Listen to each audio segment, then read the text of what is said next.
स्वागत है the knowledge infinite में, जहां हम इतिहास के उन पत्थरों से मिलते हैं जो आज भी बीते समय की कहानियां सुनाते हैं। आइए चलते हैं सांची की उस पवित्र भूमि पर जहां अशोक की आस्था और बुद्ध का ज्ञान आज भी जीवित है। सांची स्तूप का निर्माण मूल रूप से 3री शताब्दी ईसा पूर्व में मौर्य सम्राट अशोक महान के शासनकाल में कराया गया था। अशोक, जो प्रारंभ में एक युद्धप्रिय शासक थे, कलिंग युद्ध की विभीषिका देखकर गहराई से प्रभावित हुए। युद्ध के बाद उन्होंने बौद्ध धर्म को अपनाया और शांति, करुणा तथा अहिंसा के मार्ग पर चल पड़े। बौद्ध परंपराओं और ग्रंथों में उल्लेख मिलता है कि सम्राट अशोक ने 84,000 स्तूपों का निर्माण कराया था, ताकि बुद्ध के धातु अवशेषों को देश भर में स्थापित कर बौद्ध धर्म के संदेशों को जन जन तक पहुंचाया जा सके। सांची का महास्तूप, जिसे स्तूप क्रमांक 1 कहा जाता है, उन्हीं प्राचीन स्तूपों में से एक है। ये भारतवर्ष का एक सर्वप्रमुख ऐतिहासिक स्थल है, जो अपनी अद्भुत वास्तुकला के लिए विश्वविख्यात है। सांची मध्य प्रदेश के रायसेन जिले में है। ये विदिशा से लगभग 10 किलोमीटर दूर और भोपाल से लगभग 45 किलोमीटर दूर है। सांची तक रेल और सड़क दोनों मार्गों से सुगमता से पहुंचा जा सकता है। सांची प्राचीन काल में बौद्ध धर्म का एक सुविख्यात केंद्र था। यहां लगभग 300 फीट ऊंची पहाड़ी पर आज भी 3 बड़े स्तूप स्थित हैं। ये स्थान अपने महान स्तूपों, विहारों, चैत्यगृहों, मंदिरों और प्राचीन अभिलेखों के लिए प्रसिद्ध है। कुछ ऐतिहासिक साक्ष्यों और बौद्ध परंपराओं के अनुसार ये भी कहा जाता है कि सम्राट अशोक ने यहाँ स्तूपों का निर्माण अपनी पत्नी देवी या महादेवी के कहने पर करवाया था। विदिशा प्राचीन काल से ही बौद्ध धर्म के क्षेत्र में विशिष्ट स्थान रखता है। यही से सम्राट अशोक के पुत्र महेंद्र और पुत्री संघमित्रा बौद्ध धर्म के प्रचार के लिए श्रीलंका की यात्रा पर गए थे। सांची, सोनारी, सद्धारा, भोजपुर, अंधेरी, विदिशा, उदयगिरी और ग्यारसपुर जैसे स्थलों से प्राप्त अशोककालीन बौद्ध अवशेष इस क्षेत्र में बौद्ध धर्म की गहरी लोकप्रियता के स्पष्ट प्रमाण प्रस्तुत करते हैं। बुद्ध के प्रमुख शिष्य सारिपुत्र एवं महामोगलान के धातु अवशेष भी सांची और सद्धारा के स्तूपों से प्राप्त हुए हैं, जो इस क्षेत्र में बौद्ध परंपरा की प्राचीनता का महत्वपूर्ण प्रमाण है। मौर्यकालीन अभिलेखों में सांची का उल्लेख वेदिसगिरी या चैत्यगिरी नाम से किया गया है। शुंग और सातवाहन युग में स्तूप के विभिन्न वास्तु अंगों पर उत्कीर्ण लेखों से ज्ञात होता है कि उस समय सांची को काकणाओ या काकणाए कहा जाता था। कुषाण काल में भी ये स्थान चैत्यगिरी और काकणाए नामों से जाना जाता था। यहां से प्राप्त एक गुप्तकालीन अभिलेख में सांची का उल्लेख काकनादबोट श्री महाविहार के रूप में मिलता है। 9वीं शताब्दी ईस्वी के प्रतिहार कालीन अभिलेख में इसका नाम बोट श्री पर्वत प्राप्त होता है। संस्कृत नाटककार भवभूति ने अपने प्रसिद्ध नाटक मालती माधव में इस स्थान का उल्लेख श्री पर्वत के रूप में किया है। सिंघली ग्रंथ महावंश में मौर्य सम्राट अशोक का विवाह विदिशा के श्रेष्ठी की कन्या देवी से होने और उसके प्रभाव से सांची में स्तूप निर्माण का उल्लेख मिलता है। प्राचीन काल के अनेक इतिहासकारों और यात्रियों ने भी इस स्थान की रमणीयता और ऐतिहासिक महत्व का विशद वर्णन किया है। सांची की खोज का श्रेय ब्रिटिश अधिकारी जनरल हेनरी टेलर को दिया जाता है। वर्ष 1818 में जनरल टेलर जब इस क्षेत्र में यात्रा कर रहे थे, तो उन्होंने पहाड़ी पर विशाल आकार के गोलाकार टीले और पत्थर की रेलिंगों को देखा। 1830 के दशक में अलेक्जेंडर कनिंघम, जेम्स फर्गसन और जॉन मार्शल जैसे पुरातत्वविदों ने यहां विस्तृत सर्वेक्षण और उत्खनन कार्य किया। 1912 से 1919 के बीच सर जॉन मार्शल ने सांची के स्तूपों, मंदिरों और रेलिंगों का व्यवस्थित संरक्षण एवं पुनर्निर्माण कराया।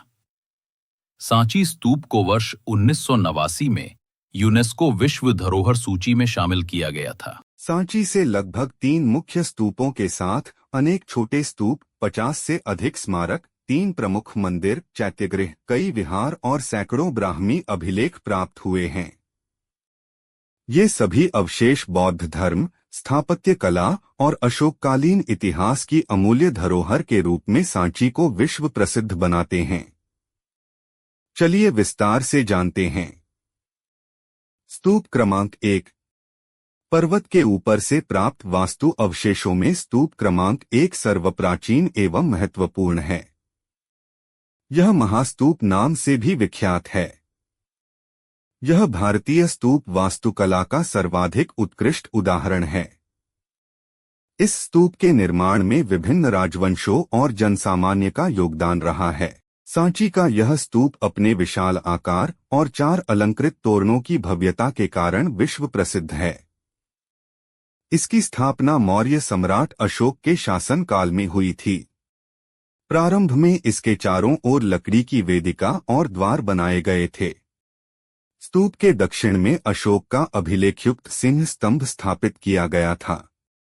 सांची स्तूप वास्तुकला की सर्वाधिक महत्वपूर्ण विशेषता उसके चारों दिशाओं में खड़े तोरण द्वार हैं। इन तोरण द्वारों के स्तंभों को एक ही पत्थर से बनाया गया है। ये चारों तोरण द्वार मार्टिस और टेनन विधि से निर्मित हैं। मार्टिस और टेनन एक प्राचीन स्थापत्य और लकड़ी या पत्थर जोड़ने की तकनीक है, जिसका उपयोग 2 हिस्सों को बिना कील या गोंद के मजबूती से जोड़ने के लिए किया जाता है। चारों दिशाओं में बने इन तोरण द्वारों पर बुद्ध के जीवन से संबंधित घटनाएं, जातक कथाएं, बौद्ध प्रतीक, पशु पक्षी और यक्षयक्षिणी मूर्तियां बनाई गई हैं। बौद्ध प्रतीकों में धर्मचक्र, स्तूप, त्रिरत्न, गज, चरण पादुका, बोधिवृक्ष, कल्प वृक्ष बनाए गए हैं।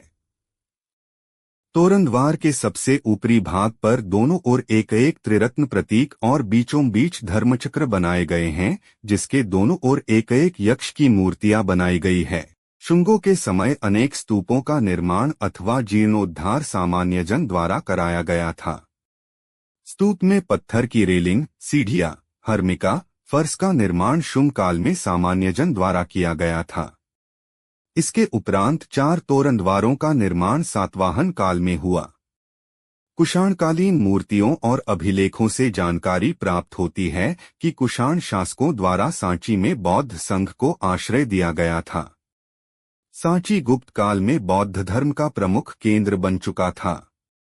सांची में गुप्त काल में कुछ मंदिरों के अतिरिक्त बौद्ध प्रतिमाओं का भी निर्माण किया गया था।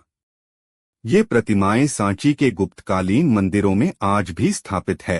विभिन्न स्रोतों से जानकारी प्राप्त होती है कि लगभग 11वीं शताब्दी ईस्वी तक सांची का बौद्ध संघ कार्यरत था। स्तूप संख्या 2। यह महास्तूप के पश्चिम में है। इसका मूल स्वरूप महास्तूप के समान ही है। इसके कुछ वास्तुअंग नष्ट हो चुके हैं।